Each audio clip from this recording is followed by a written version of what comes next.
Nasita ng mga tauhan ng Traffic and Parking Management ang ilang pasaway na pampasaherong bus at van sa clearing operation sa Parañaque kanina. Wala ditong loading and unloading. Marami pong nakalagay, may mga nakapaskit po tayo.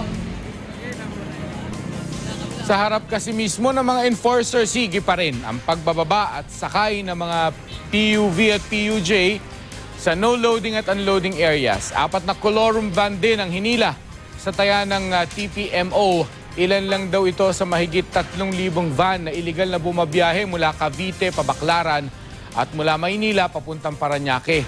Kanya-kanya namang hila ang ambulant vendors sa mga karito nila ng sitahin ng mga otoridad. Sabi ng TPMO, mahigit 100 traffic enforcers na ng Parañaque ang nasibak sa nakalipas na 3 taon pero hindi pa rin nahihinto ang korupsyon. Ang mga kolorum daw na van nagbabayad umano ng 50 piso kada araw.